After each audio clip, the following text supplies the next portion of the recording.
विद्यार्थी मित्रांनो, आपण सर्कल सुरू केलेलं आहे आणि आज त्याचं 6वं लेक्चर आहे.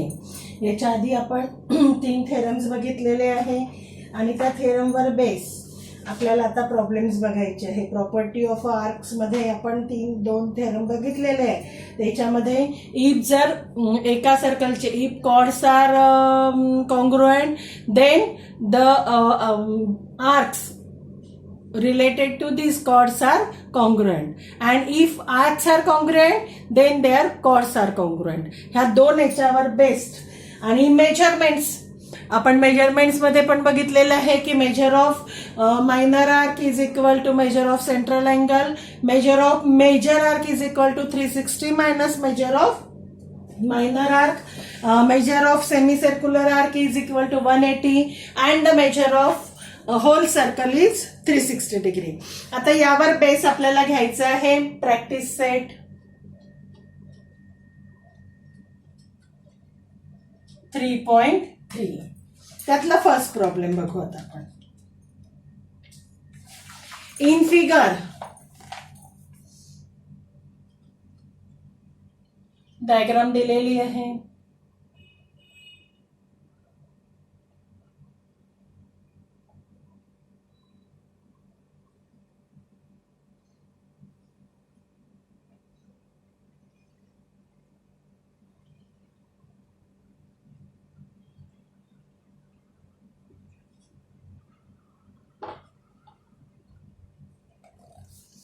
In figure, point G, D, E, F are concyclic points of a circle with center C. What is the meaning of concyclic? Concyclic म्हणजे हे सर्व पॉइंट एका सर्कलवर असेल तर त्याला म्हणतात कॉन्सायकलिक पॉइंट. किंवा या पॉइंट मधनं या 4 पॉइंट मधनं एक सर्कल पास होत असेल तर त्याला म्हणतात कॉन्सायकलिक पॉइंट्स. हे सगळे कॉन्सायकलिक पॉइंट्स आहे. कोणते? जी, डी, ई आणि एफ विथ सेंटर सी. आणि तुम्हाला त्यांनी दिलेले measure of angle ECF is equal to 70 degree, measure of arc DGF is equal to 200 degree. Find measure of arc DE and measure of arc DEF. हे दोन्ही find out करायचे आहे. बघा काय दिलेलं आहे आणि काय काढायचं आहे. सगळ्यात पहिले तुम्हाला अँगल दिलेला आहे ECF म्हणजे हा अँगल दिलेला आहे 70 डिग्री. हा कोणता अँगल आहे? सेंट्रल अँगल आहे. म्हणजे आर्क EF तुम्हाला मिळेल. कारण काय आहे का reason? Measure of a central arc is central angle is equal to measure of minor arc म्हणजे EF मिळेल तुम्हाला. ठीक आहे. नंतर तुम्हाला DGF दिलेला आहे. DGF हा मोठा आर्क दिलाय 200. DE काढायचा आहे. सहज मिळेल. DE काढायसाठी काय आपण आधी काढू? कसं काढू DE? DE काढायसाठी EF माहिती आहे तुम्हाला. DGF plus EF plus DE म्हणजे होल सर्कल झाला इज इक्वल टू 360. ठीक आहे. त्यामधून तुम्हाला DE मिळतं आणि नंतर DEF म्हणजे या दोघांची बेरीज काढली तर DEF मिळतं. सिंपल प्रॉब्लेम आहे. आपण लिहू पहिले measure of arc EF is equal to angle ECF. कशानुसार?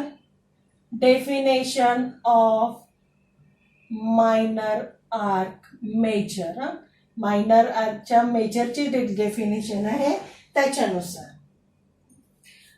मग अँगल ECF 70 आहे. therefore measure of arc EF is equal to 70 degree. Given माहित आहे आपल्याला. ठीक आहे. नंतर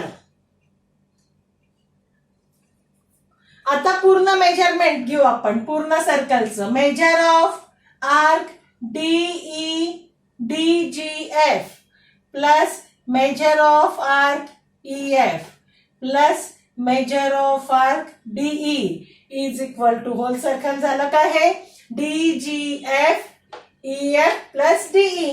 DGF दिलेला आहे 200, EF आपण काढला 70.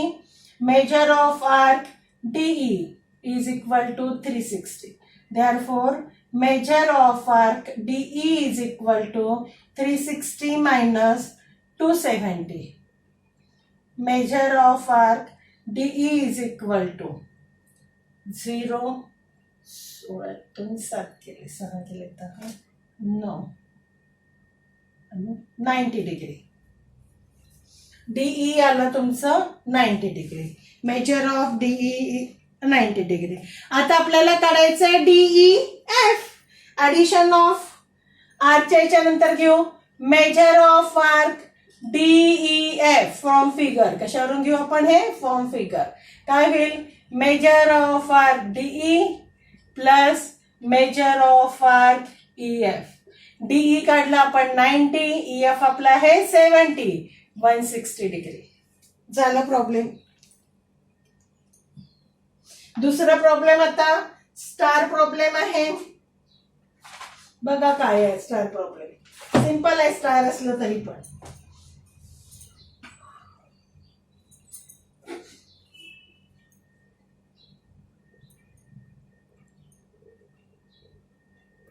$200 प्लस 70 प्लस. अरे हे खालचं तर दिसतच नाही. एक मिनिट.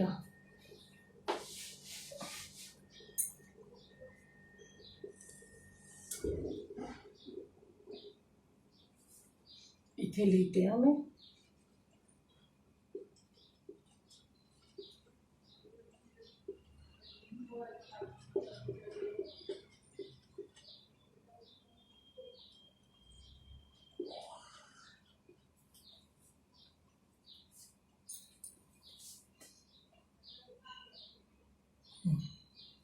चला आता नेक्स्ट प्रॉब्लेम बघू. Second problem.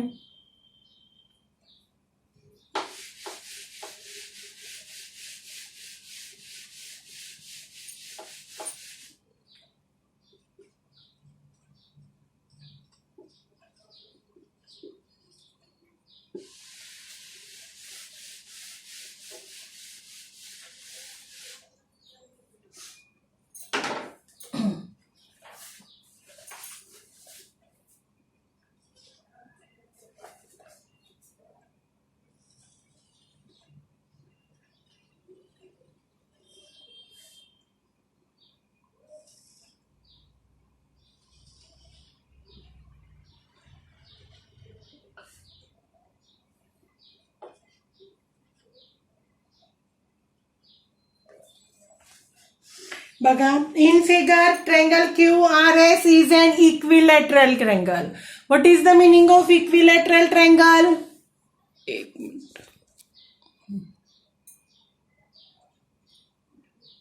इक्विलॅटरल ट्रायंगल म्हणजे काय? All sides of a triangles are congruent. Congruent ट्रायंगलच्या सर्व साइड्स कशा आहे कॉन्ग्रुएंट आहेत. ओके हे तुम्हाला गिव्हन आहे. मिनिट मला थोडं कॅमेरा ऍडजस्ट करावं लागत आहे.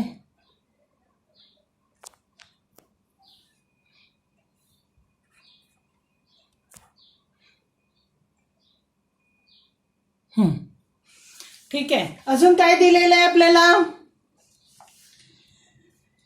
प्रूव्ह दॅट पहिल्यांदा arc RS is equal to arc QS congruent to arc QR. म्हणजे तिन्ही आर्क तुम्हाला आता आर्क कॉन्ग्रुएंट करायसाठी तुम्हाला काय कॉन्ग्रुएंट दाखवावं लागणार आहे करस्पॉन्डिंग कॉर्ड्स. आणि करस्पॉन्डिंग कॉर्ड्स काय आहे या sides of a equilateral triangle which are congruent आहे ना. इक्विलॅटरल ट्रायंगल आहे म्हणजे त्याच्या साइड्स कॉन्ग्रुएंट आहे. साइड्स म्हणजेच काय आहे त्या कॉर्ड्स आणि म्हणून त्याचे आर्क आपले लगेच कॉन्ग्रुएंट काही करायची गरज पडत नाही. नंतर त्यांनी QRS या पूर्ण याचा मेजर दिला 250 to 40 याचं मेजरमेंट आपल्याला 240 प्रूव्ह करायचं आहे. बघू आता कसं करू. सिंपल आहे पण बघा.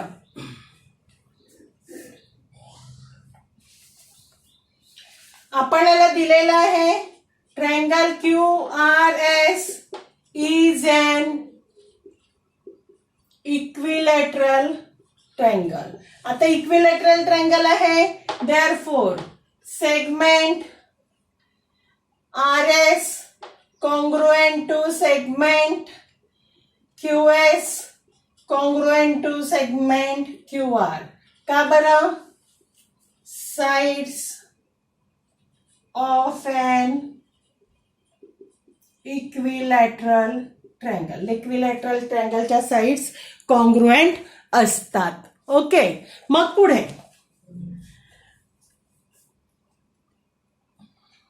मग आता एक थेरम आपण शिकलेलो आहोत. काय थेरम आहे? Arcs of the same circle, एका सर्कलचे आर इक्वल और कॉन्ग्रुएंट कधी? If the related chords are congruent. आपण कालच हे दोन थेरम शिकलेले आहे. जर कॉर्ड कॉन्ग्रुएंट असतील तर त्याचे रिलेटेड आर्स कॉन्ग्रुएंट असतात आणि जर आर कॉन्ग्रुएंट असतील तर त्याच्या रिलेटेड कॉर्ड्स कॉन्ग्रुएंट असतात. तर इथे आता कॉर्ड्स कॉन्ग्रुएंट आहे म्हणजे त्याचे रिलेटेड आर्क कॉन्ग्रुएंट राहतील. देअरफॉर मग पहिलं प्रूफ झालं आपलं arc RS congruent to arc QS congruent to arc QR. Okay, आता हे सर्व आर्क कॉन्ग्रुएंट आहे म्हणून याचा आपल्याला बघा, आपल्याला मेजरमेंट काय दाखवायचंय? QRS हा दाखवायचंय आपल्याला. किती दाखवायचं आहे? 240. मग त्याच्यासाठी याचा मेजरमेंट 240 दाखवण्यासाठी मी आता घेते let measure of arc RS measure of arc QS is equal to measure of arc QR is equal to suppose घेते मी X. ठीक आहे. आता बघा RS QS आणि QR हा म्हणजे पूर्ण सर्कल आहे आणि पूर्ण सर्कलचं मेजरमेंट किती असतं? 360. म्हणजे या तिन्ही आर्कची बेरीज किती असायला पाहिजे? 360. Therefore measure of arc RS plus measure of arc QS plus measure of arc QR is equal to 360. is equal to 360. कशावरून घेतलं हे आपण? Measure of circle, measure of whole circle. ठीक आहे. आता ही x आहे plus x is equal to 360. 3x is equal to 360. 3x divided by 3. x is equal to 120. म्हणजे 1, 2, तिन्ही आर्कचं मेजर किती आलं? 120. 36, 120. आता कोणाकोणाचं मेजर आहे? Therefore major of arc RS is equal to measure of arc QS is equal to measure of arc QR. हे पूर्ण आलं 120. हा 120, हा 120. आपल्याला कोणता काढायचं दाखवायचं आहे? QRS. मग फ्रॉम फिगर घ्यायचं. From figure major of arc QRS. सांगा फिगर मधनं QRS काय होईल? Major of arc QR plus measure of arc RS. QR पण 120 आहे, RS पण 120 आहे. आलं का 240? हे आपल्याला प्रूव्ह करायचं आहे. QRS is equal to 240. झालं प्रूव्ह आपलं. ऑब्झर्व करा प्रॉब्लेम. स्टार प्रॉब्लेम आहे पण सिंपल प्रॉब्लेम आहे एकदम. आता थर्ड एक प्रॉब्लेम आहे. थर्ड प्रॉब्लेम मध्ये कॉर्ड तुम्हाला कॉन्ग्रुएंट दिलेले आहे, आर्क कॉन्ग्रुएंट दाखवायचे आहे दुसरे AC आणि BD. बघा कसं करू.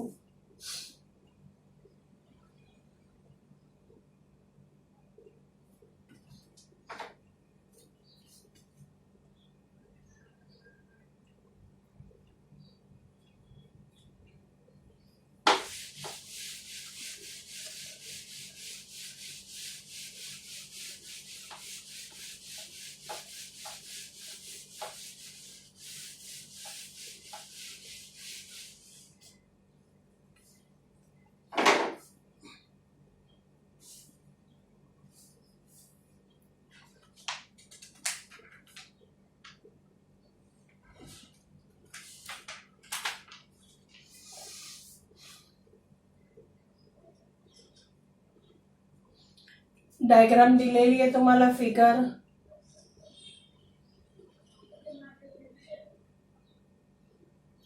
AB कॉर्ड आणि ही CD कॉर्ड. ठीक आहे.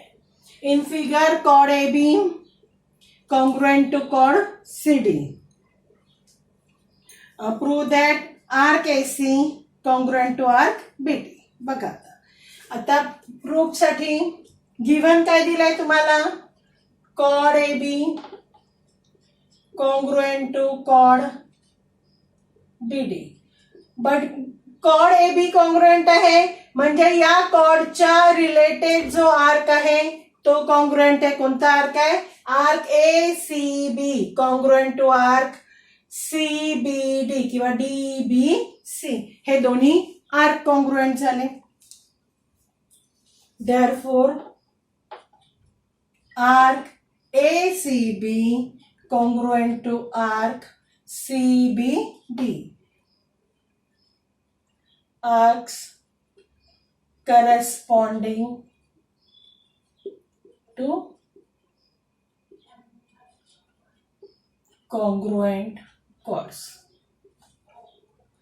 आता हे दोन आर्क्स कॉन्ग्रुएंट आहे म्हणजे त्यांची मेजरमेंट सारखी आहेत. Therefore measure of arc ACB is equal to measure of arc CBD. आता फ्रॉम फिगर ACB काय आहे, ACB measure of arc AC plus measure of arc BC is equal to CBD काय आहे, measure of arc BC plus measure of arc BD. BC measure of arc AC is equal to measure of arc BD. Arc जर congruent आहे त्याचं major जर congruent आहे, therefore arc AC congruent to arc BD. झालं simple. आता inscribed angle आणि intersected arc ह्या दोन हे शिकायचं आहे आपल्याला. प्रॉब्लेम आला का लक्षात, मी डेफिनेशन सांगून देते याच्यामध्ये, मग त्याच्यावरचे बेस प्रॉब्लेम आपण नेक्स्ट लेक्चरमध्ये घेऊ. ठीक आहे. तिन्ही प्रॉब्लेम्स रिपीट करायचे 2 टाइम्स. तिन्ही सिंपल प्रॉब्लेम्स आहे. आता आपण पहिली डेफिनेशन बघतो आहे. शब्द लक्षात घ्यायचे. इन्स्क्राइब, हा इन्स्क्राइब नेहमी अँगल असतो हा, आणि इंटरसेप्टेड हा आर्क असतो. दोन्ही शब्दांमधला फरक लक्षात ठेवायचा. आता इन्स्क्राइब्ड अँगल, इन्स्क्राइब्ड अँगल म्हणजे काय, गिवन सर्कल आहे. ठीक आहे. आणि एक अँगल आपण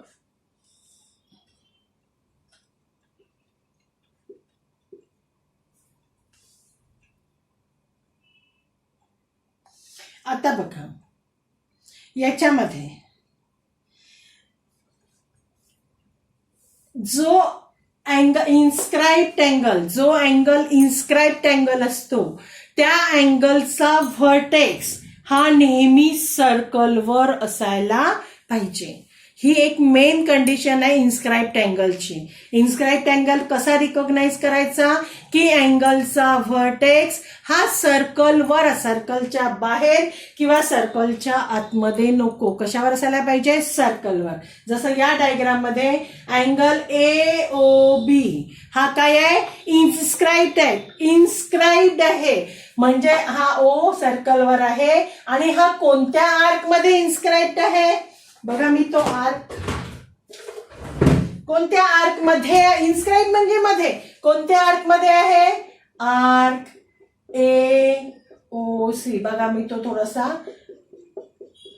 लाल याच्याने केला म्हणजे इथे angle AOB is inscribed angle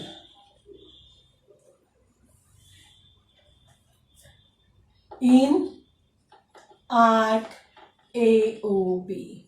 inscribed angle कुठे? इन आर्क AOB मध्ये हा इन्स्क्राइब्ड आहे. मग इन्स्क्राइब्ड अँगलला कसं डिफाईन कराल की if the angles vertex of a angle is on a circle, जर अँगलचा व्हर्टेक्स हा सर्कलवर असेल आणि त्याच्या दोन साइड्स आहे त्याचे जे पॉइंट आहे त्या आर्कचे एंड पॉइंट असायला पाहिजे तरच तो असतो इन्स्क्राइब्ड अँगल. पेज नंबर वर तुम्हाला डेफिनेशन दिली आहे 65 वर डायग्राम काढून बघा. C is the center of a circle. The vertex D of angle PDQ lies on the circle. The arms of angle PDQ intersect the circle at point A and B. Such angle is called the inscribed angle in a circle or in the arc. ठीक आहे. Definition लक्षात आली का तुमच्या? आता inscribed अँगलचा अर्थ आहे की अँगलचा व्हर्टेक्स हा सर्कलवर असायला पाहिजे. आता दुसरी डेफिनेशन आहे, दुसरा शब्द याच्यात इंटरसेप्टेड आर्क. आता इंटरसेप्टेड आर्क मध्ये 3-4 टाईपच्या डायग्राम्स पडतात.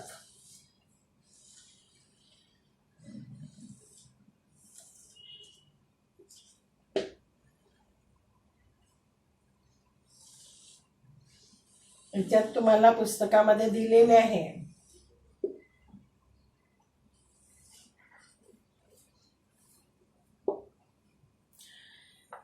आता इंटरसेप्टेड आर्क म्हणजे असा आर्क की तो पूर्णपणे त्या अँगलच्या आतमध्ये असायला पाहिजे. आतमध्ये अँगलच्या मध्ये. जसं फॉर एक्झाम्पल हा घेतला मी AOB पहिल्या डायग्राम मध्ये. Angle AOB. आता इथे अँगल AOB हा इन्स्क्राइब्ड अँगल आहे आणि या अँगलनी कोणत्या आर्कला इंटरसेप्ट केलेले आहे? आर्क AXB ला. कोणाला इंटरसेप्ट केलेलं आहे? आर्क AXB ला. आलं का इंटरसेप्टेड आर्कचं लक्षात? तर दुसरा अँगल घेते.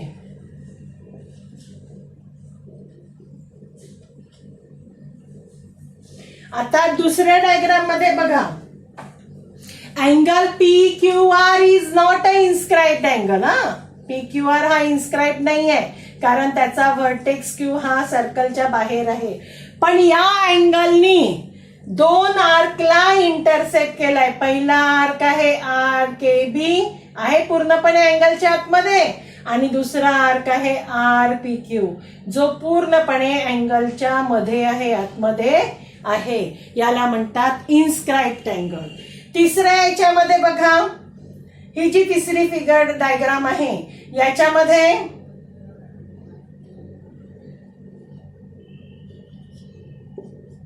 हा अँगल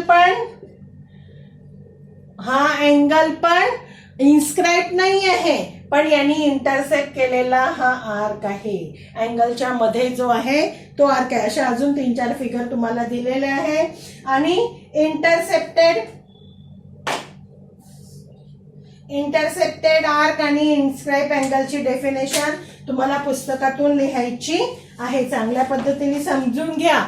इन्स्क्राइब्ड अँगल म्हणजे काय होतं की जो अँगल, ज्या अँगलचा व्हर्टेक्स सर्कलवर असेल तो झाला इन्स्क्राइब्ड अँगल. ओके.